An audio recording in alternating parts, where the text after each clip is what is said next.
বিরতির পর পিয়ালি চ্যাটার্জিকে দেখুন, দুরন্ত বাচ্চা সামলাতে তিনি কতগুলো মিথ্যে বলেন দিনে। ছোট বাচ্চা মানে কিন্তু আকাল কা কাচ্চা মোটেই নয়, 2-3 বছরের দিব্য জ্ঞানের ভান্ডার।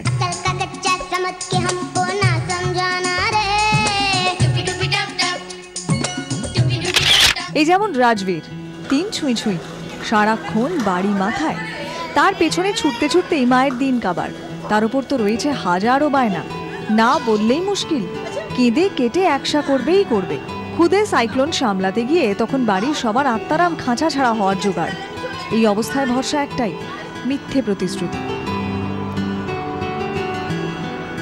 কখনো লজেন্স, চকলেটের লোভ বা খেলনা কিনে দেওয়ার প্রমিস, কখনো আবার বাইরে বেড়াতে নিয়ে যাওয়ার কথা বলে মান ভাঙানো, নয়তো কালার পেন্সিল বা রং বেরঙের ড্রয়িং বুক কিংবা ফেভারিট খাবার দাবার। এই সমস্ত মিথ্যে ঝুড়ি ভরিয়ে তখনকার মতো মন রাখার চেষ্টা।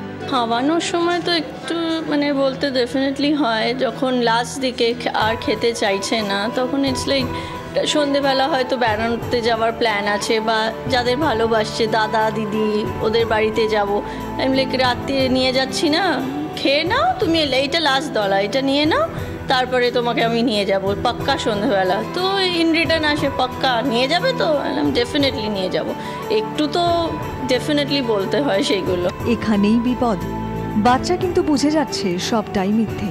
ছোট বয়সে তাহলে কি ধারণা জন্মাচ্ছে তাদের মনে? বড়দের মুখে মিথ্যের ফুলঝুরি শুনে তারা শিখছেই বা কি? এটাও কিন্তু প্রশ্ন। ক্যামেরায় দেবজ্যোতি দত্তের সঙ্গে দেবারতী ঘোষের রিপোর্ট, 24 ঘন্টা। দুজনের কাছে আসবো। ডক্টর ব্যানার্জি, আপনার কাছে জানতে চাইবো, এই ক্ষেত্রে সত্যি বাচ্চারা দুরন্ত এবং বাবা মায়েদের বলতে হয়, এমন কোনো বাবা মাই বলতে পারবেন না তিনি মিথ্যে কথা বলেননি বাচ্চার সঙ্গে সামলানোর জন্য। তারা মনে করছেন হার্মফুল নয়, কিন্তু হয়ে যাচ্ছে হার্ম। কি করবেন তারা? প্রথম থেকে কিন্তু বাচ্চাকে মিথ্যে প্রতিশ্রুতি দেবেন না, যেটা সত্যি এবং যেটা আপনি ফুলফিল করতে পারবেন সেটাই বলতে হবে। কারণ না হলে, যেটা আমি আগেই বললাম, যে বাচ্চা আপনাকে বিশ্বাস করবে না। শর্ট টার্ম একটা কিন্তু বেনিফিট পাবেন, যে হয়তো সেই মুহূর্তে বাচ্চা কাজটা বন্ধ করে দিল কিংবা কাজটা করলো, কিন্তু আলটিমেটলি কিন্তু বাচ্চা সেটা করবে না। কারণ বাচ্চাকে যদি আপনি কেউ যদি মারধর করে, বকাঝকা করে, বাচ্চা কিন্তু একবার শুনবে, দুবার শুনবে, 3বারের বেলা কিন্তু শুনবে না। তো যদি ওই ভীষণ দুরন্ত জেদি বাচ্চা হয়, যেরকম বলছিলেন যিনি বললেন যে ভীষণ দুরন্ত জেদি বাচ্চা, যেটা বললেন, তার জন্য কিন্তু আমাকে বলতে হবে যে হয়তো ওই বাচ্চাটির অ্যাসেসমেন্টের দরকার আছে, যে বাচ্চাটির সত্যিই কোনো প্রবলেম আছে কিনা। কারণ আপনি কোনো শিশু মনোচিকিৎসকের পরামর্শ নিন, পরামর্শের দরকার, হয়তো বাচ্চাটা অন্য কোনো উপায় আছে ওকে সামলানোর জন্য।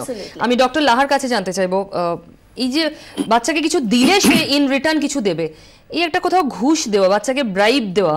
একটু আগেই ইন বিটুইন যখন আমরা অ্যাড চলছে তখন আমরা আলোচনা যেটা করছিলাম, যে আমরা ব্রাইব করব কেন?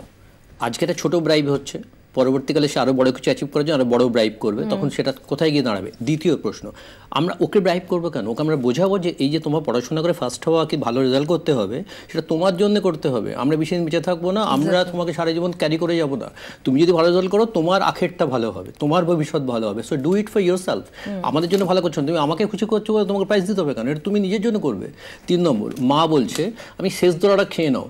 একটা বাচ্চাকে শেষ দলা কেন খাওয়াতে হবে? বাচ্চা যখন স্টমাক ফুল, তাকে আমি যেটা নিয়ে বসবো সেটাই তাকে কেন ঢোকাতে হবে? আমার পেটের মাপে তার পেটটা কেন হবে? তাকে তার জন্য তাকে ড্রাইভ করছি কেন? হ্যাঁ, তাকে এই যতটা আমি নিয়ে বসেছি, বমি করলো তাকে আবার ততটা খাইয়ে দিতে হবে। এইসবগুলোকে যদি বন্ধ করা যায়, এবং এই যে সাইকোলজিটা তার আগে থেকে, মায়ের সাথে আরেকজন বললেন আমি বাচ্চাকে টাইম দিতে পারি না। টাইম যদি নিশ্চয়ই তার সংসারের জন্যই তিনি বাইরে এত খাটছেন, তাহলে তাকে এমন করতে হবে যে তাকে কিছু কোয়ালিটি টাইম দিতে হবে, যে টাইমটা হয়তো কম কিন্তু বাচ্চার জন্য কোয়ালিটি। সেকেন্ড হচ্ছে যে এই কোয়ালিটি টাইম দিয়ে তার সাথে অ্যাটাচমেন্ট বাড়ালে বাচ্চারা সবসময় সঙ্গ চায়। আর ভালো গল্প বলা, বই পড়ানো, তাকে অন্যভাবে তাকে তো ব্রাইভ করা যায়। আজকে একটা উপন্যাস কিশোরের তোমাকে ভালো গল্প বলবো, এসবও তো করা যায়। তার রিচ মেমোরি হবে, তেমন অভ্যেস হবে। আমি একটা ভিডিও গেমস কিনে দিলাম, একটা বড় গাড়ি কিনে দিলাম, যেটা তার কিছুক্ষণ ভেঙে আর একটা চাইবে। তো গার্গী ম্যাডাম যেটা বললেন, যে আমার মনে হয় যে ওনার একটা অ্যাসেসমেন্ট দরকার, এই ভাঙছে, এই চুটছে, কোথাও একটা এডিএসডি কম্পোনেন্ট আমরা মিস করে যাচ্ছি না? তো সেটা আর্লি যদি হয়, সেটা is better, too early to detect. নিশ্চয়ই বাচ্চার শরীর যেরকম খারাপ হয়, মানসিক সুস্থতার জন্য কিন্তু চিকিৎসকের পরামর্শ নেওয়াটা খুব জরুরি। এর মধ্যে কোথাও কোনো নেগেটিভ পয়েন্ট নেই। আপনার বাচ্চা যদি খুব জেদি হয়, আপনি সামলাতে না পারেন, অবশ্যই চিকিৎসকের পরামর্শ নিন। আজ আমাদের এখানে শেষ করতে হচ্ছে অফবিট। শুধু একটা কথাই মনে রাখবেন, বাচ্চাকে ঘুষ দিয়ে কখনো তাকে বড় করবেন না, মিথ্যে প্রতিশ্রুতি দেবেন না, তাকে বোঝান এবং বাচ্চার সঙ্গে নিজের কমিউনিকেশনের স্বচ্ছতা বজায় রাখুন। ঠিক বুঝবে বাচ্চা আপনি তার প্রতি কতটা সৎ, যেটা ভবিষ্যতে আপনাকে ফল দেবে। এখন এ পর্যন্ত, এরপর ভাইরাল 24 সঙ্গে থাকুন।